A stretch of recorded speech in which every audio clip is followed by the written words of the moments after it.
Hey everybody, it's Ian Preston here, back with another movie review on my third YouTube channel. This I'm gonna review, it's its 25th anniversary. I didn't really review it on the day of its 25th anniversary. I apologize. Sorry about that. My camera froze. Sorry about that. I didn't review it on the 25th, on the day of its 25th anniversary. I apologize about that, but I can review it now. But sorry if this video is a little weird. The camera froze for a sec. Anyway, this movie I'm gonna review is Balto, and it came out on December 22nd, 1995. Same day Jean-Claude Van Damme's Sudden Death movie came out, and a week after Jumanji, the first Jumanji movie came out. And excuse me, sorry. But anyway, I actually, the first time I watched this film, Balto, was in third grade, because we were studying him, I guess, in third grade.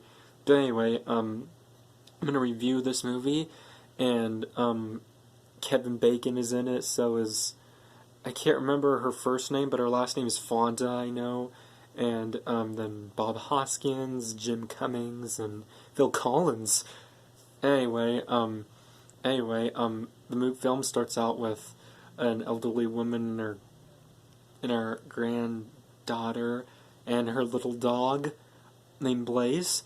They're walking in Central Park, finding the Balto Memorial. She tells her this. The grandmother tells her granddaughter the story that this took place in Nome, Alaska, and races were usually held every year, and competitions were very fierce. Nome, Alaska in 1925. And she said that really was in the middle of nowhere. And the story all starts out with these two sled racers going through this canyon, and one of them bites the other dog, cheating apparently. And then one dog named a half wolf dog named Balto, voiced by Kevin Bacon. The man that starred in Footloose. Kevin Bacon voices Balto, yeah. Him and this goose named Boris, voiced by Bob Hoskins, who also, by the way, Bob Hoskins also does Mario in the 1993 film Super Mario Bros. Rest in peace to Bob Hoskins, by the way. But anyway, Boris is voiced by Bob Hoskins, and anyway, Balto and Boris would always go into town sometime, and usually people wouldn't like Balto because he's half wolf, and Balto would always get picked on by, what is his name, Steele, voiced by Jim Cummings. And apparently Balto ends up picking up a hat for a little girl named Rosie that dropped her hat, and ends up winning the race, and because he jumped in. But anyway, excuse me, anyway, Rosie tries to put, Balto in her sled that she just got for her birthday, and Jenna and Balto start to kind of like each other. Jenna is Rosie's dog, by the way, but Rosie's dad stops Rosie from doing it due to Balto being part wolf. Anyway, and then Balto's also bullied by Steele and his gang, and anyway, Balto goes back to his ship that's all damaged, which is his home, and Boris takes care of him, tries to cheer him up, but it doesn't work. Then Muck and Luck appear, voiced by Phil Collins. Anyway, they call Boris Uncle Boris, even though he's a goose, and they're two polar bears who can't swim, sadly. And then later that evening, some kids are all sick and Rosie's getting checked up by the doctor, and then Balto and Jenna realize that the doctor's out of antitoxin, and then Balto gets chased off by somebody because they think he broke into the meat place, but Steele kind of made him look like he got in trouble. And then the next day there was a race. Balto ended up winning, but sadly they wouldn't accept him because he's a half wolf. He's half wolf, and he watches sadly as Steele and his team take off to get the medicine, and then they end up being lost after they get the medicine. Then that's when Balto decides to take off with Boris and Muck and Luck, and then Balto marks the trail. Steel and his gang end up crashing in a mountain, getting stranded, and their musher gets knocked out unconscious, sadly. And then Balto and Boris and Muck and Luck end up encountering a grizzly bear, and Jenna tries to save them from the bear. She ends up getting hurt. The bear starts to pursue Balto on a frozen lake, and then the bear ends up drowning underneath the ice. Then Balto goes under too, but then Muck and Luck go in and save him. Apparently, they swam safely. They swam and saved his life. And then Balto tells the Muck and Luck and Boris to take Jenna home because she was injured from after the bear fight. But Boris tells him this: "Let me tell you something, Balto. A dog cannot make this journey alone, but maybe a wolf can."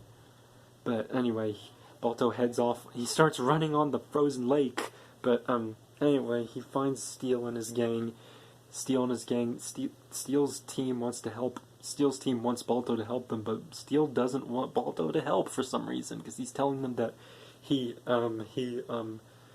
everybody's getting sicker. He shows them how he marks the trails, and Balto and Steel fight, and then Steel ends up falling off a cliff and surviving, and then Balto takes the lead, and then Steel ends up marking the trails, saying, "Go ahead, Wolf Dog, you'll never get home, I'll make sure that." And then that causes Balto and the gang to go in circles and go over a cliff. Well, they don't go over a cliff, Balto does. But anyway, then Steel pretends to, when he gets home, he tells all the dogs, he pretends to be all sad and all iced, and he pretends that Balto didn't survive, and he pretends that it was rough and all, and Jenna doesn't believe because Steel's lying. Then, meanwhile, Balto sees his mother. It's the spirit of his mother that gives him courage. And Boris is what Boris said earlier. And then Balto carries the medicine up, and he takes the lead again. And yep, he manages to get back up on over the cliff. And he takes the lead, and while they're going, they go over an ice bridge, and then Star ends up sneezing, causing an avalanche. Then they go into an ice cave, and then I like how Star is looking through the icicles, and he looked like Yoda and E.T. almost. Then all of a sudden, when they went down, the sled went up with a loud thud, causing icicles to start falling. Then they managed to get out of the cave just in time before the cave collapsed. And they make it back to Nome safe and sound, and Balto earns the respect from everybody, and all the dogs get mad at Steel, leave him in a room, because they say he's disposable. Anyway, all the kids get their antitoxin. Jenna and Balto fall in love. Boris says Balto's not a wolf or a dog, he's a hero. And Rosie tells Balto that I would have been lost without you. And then it goes back to real life. The elderly woman and her granddaughter and her dog find the Balto statue in Central Park. And then the elderly woman pulls out a hat that actually that elderly woman turned out to be Rosie. She's a grandmother now. And she gives the hat to her granddaughter. And then she goes, "Come on, Grandma Rosie."